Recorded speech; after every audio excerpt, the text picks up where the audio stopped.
How's it going, guys? It's 8elf and welcome to a Resto Druid class guide. Today I'm going to be covering in this guide talents, glyphs, stat priority, gemming, reforging, and rotation.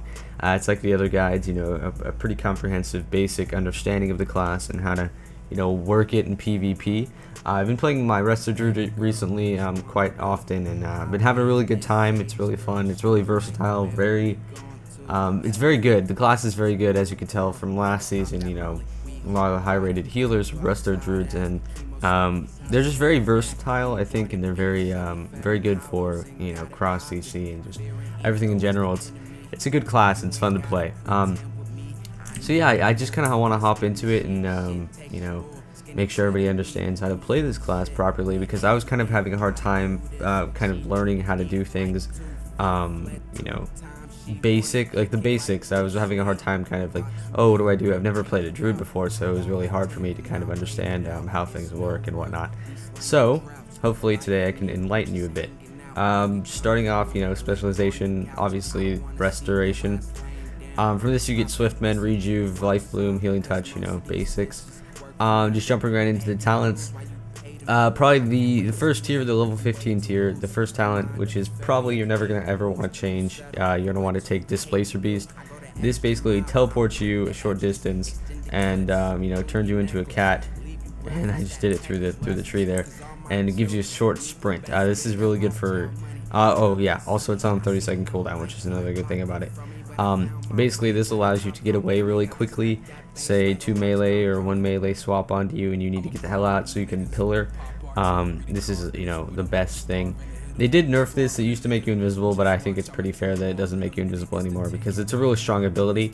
And just be careful not to waste it, however, because smart melee DPS, which are familiar with killing Resto Druids, will actually wait until you Displacer Beast and then swap to you, because that's pretty much your main way to get out of being stuck in a certain area. It's very good to go across the map and kind of turtle a little bit, but like I said, don't just use this kind of YOLO and be like, oh, look at this teleport, just for the fun. No, you want to save it. It's very important. It's one of your most important cooldowns for fighting teams where you're gonna get swapped to quickly.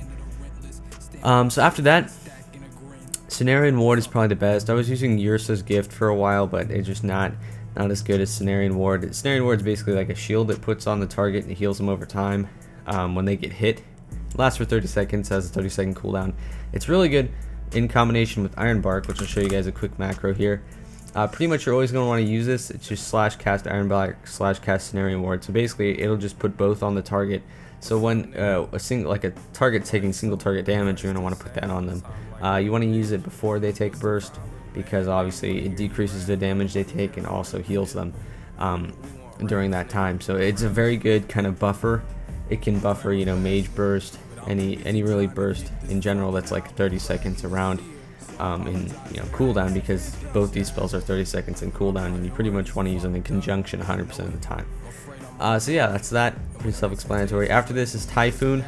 There's a difference here. You can either Typhoon or Mass Entanglement. Obviously, kind of comes down to Mass Entanglement if you're going to want to be rooting people, or Typhoon if you need knockback in days. I use Typhoon more frequently.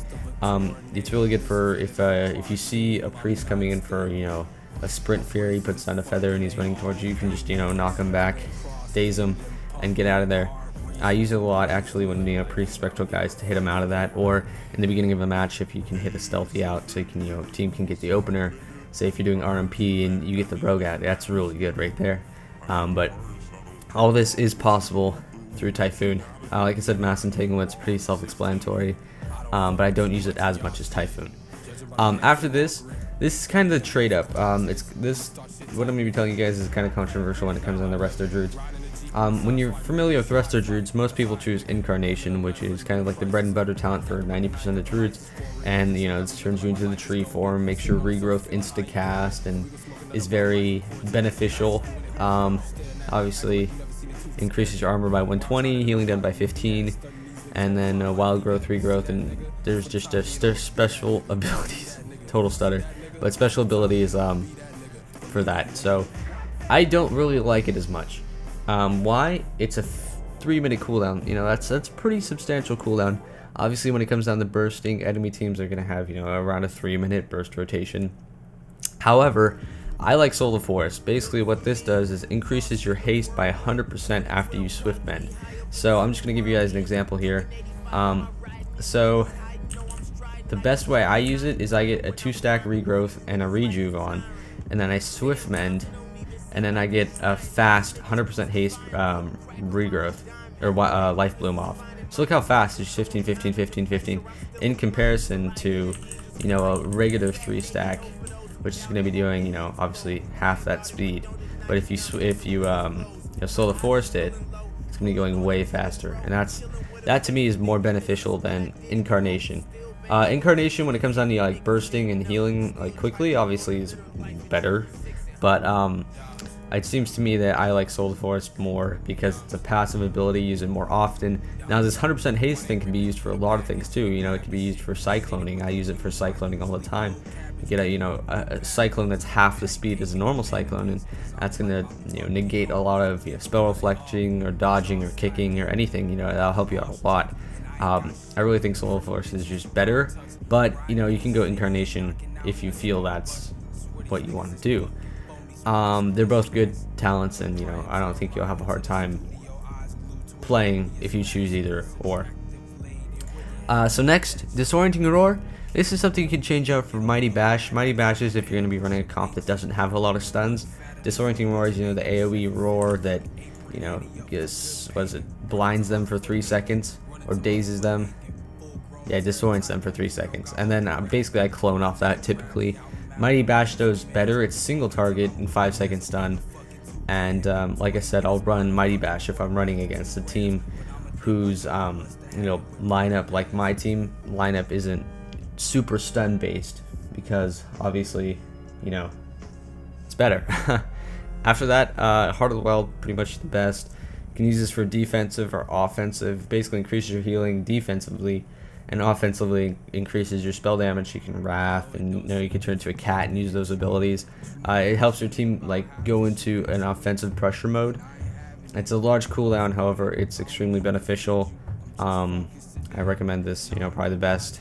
And yeah, it's, you know, pretty self-explanatory. If you watch tournaments and hear, oh, he's popping Heart of the Wild, he's popping Heart of the Wild, and Azale's going crazy, and you know, you see Soda just shooting at Wraths. Those Wraths typically hit around 60k for me currently, and you know, I don't have weapons yet, so it could hit higher. You know, crit 100k, and that's some substantial damage, especially when you're trying to burst. So just something to keep in mind. I see a lot of people use it defensively, but you know, offensively is good too. You know, sometimes the best defense is offense. So yeah, those are talents. Glyphs. These glyphs pretty much never change. Well, at least the major glyphs. Glyph of Barkskin decreases the critical strike chance that you'll be hit by crit when you have Barkskin up by 25%. Really good. You know, Deep Freeze, you pop Barkskin, they're not going to be critting as much. After that, Cyclone increases the range of Cyclone by 5 yards. It's a pretty short range, but you definitely need that extra 5 yards to make a difference.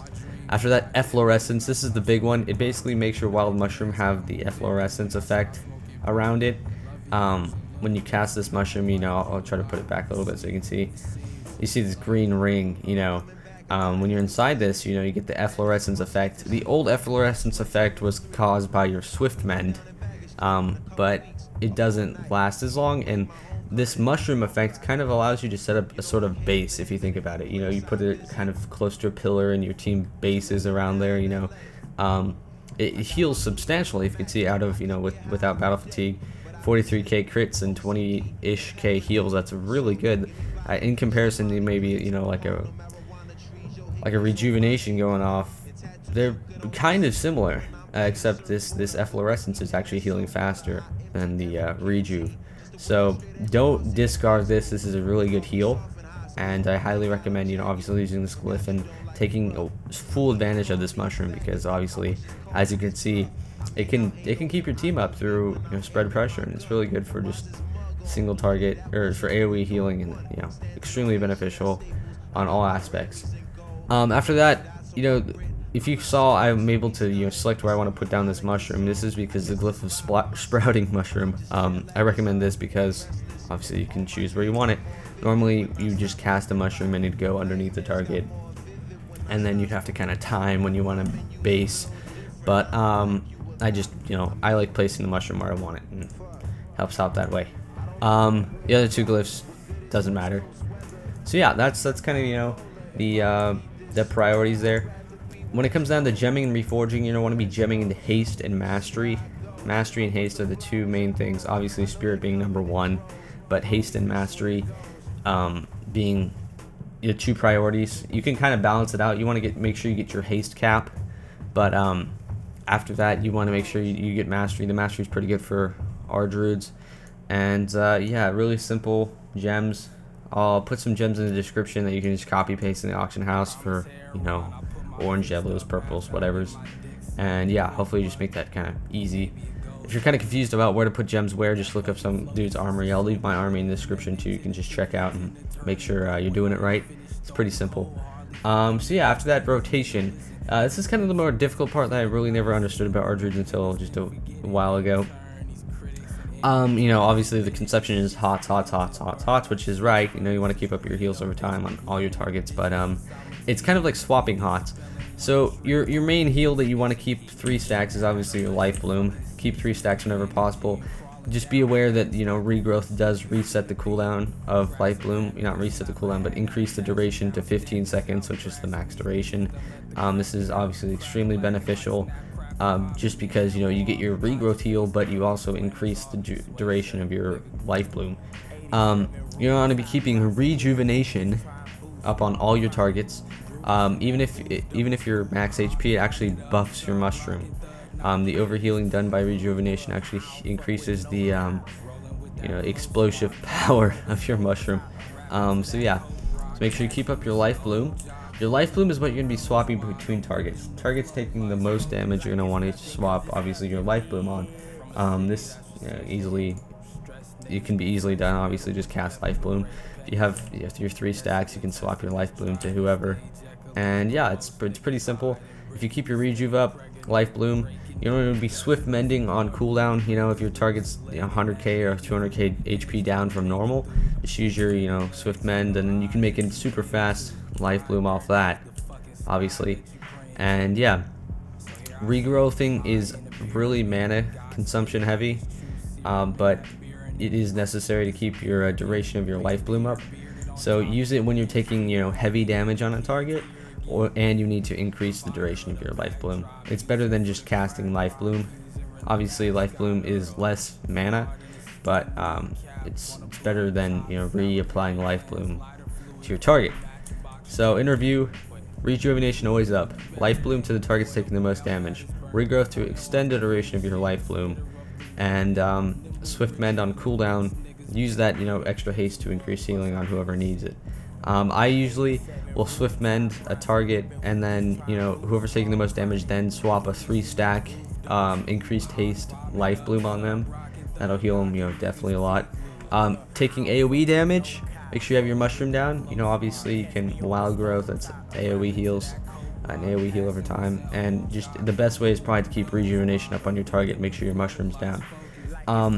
If you're taking like super burst damage, the first thing you want to do is use your Iron Bark Snaring Ward macro. Use that. That's going to be negating 20% of damage plus healing them over time with Snaring Ward. And then on top of that, you can I have an NS Healing Touch macro. Healing Touch 500k out of battle fatigue. You can NS them real quick. That's like the last resort type deal after your Swift Mend is on cooldown, because obviously you use Swift Mend when you need to kind of get a big heal, but you don't need a huge heal from your NS. So that's kind of how that works. You want to make sure you don't like screw up using your cooldowns. You don't want to stack them too hard, or you're very susceptible to swaps, and you just want to be careful. Just be aware of your cooldown on your Might of Ursock, your Iron Bark, your Bark Scan, all your defensives and everything. And if need be, you can pop your Heart of Wild, use that defensively to get some big heals off. I actually have a macro because my current profession on this guy is herbalism, so I actually have my life bloom macroed into that Heart of the Wild, so I'll just get the increased haste from that, and then swift mending and whatever. So just make sure you use your abilities correctly, and if you have any questions, let me know. It's pretty much heals over time, and then your NS and your Swift Mend for, you know, burst healing. And don't be afraid. Another really good thing to do is if your whole team's, you know, obviously taking damage or you need to Tranquility, use your Swift Mend. The Swift Mend Tranquility is so fast, will get you so many heals. Just look at that, immense amount of healing just from Tranquility, and it's pretty crazy. It's pretty freaking crazy if you think about it. So yeah, just keep that in mind. You know, obviously your haste thing from Soul of the Forest is really beneficial to all your abilities. And yeah, also another tip, make sure you have your Fairy Fire bound to something easy to press, because you can use that to obviously, you know, mark Druids, mark Rogues, mark anything that can go into stealth, because you want to make sure they don't get a re-stealth. That's extremely important, especially when it comes down to Rogues and whatnot. And yeah, that's pretty much the basics, extreme basics of, you know, how to play Resto Druid, and hopefully this has helped. It's kind of an updated guide for the last one I did, but yeah, hope you guys have a good time. I will catch you guys later. Peace.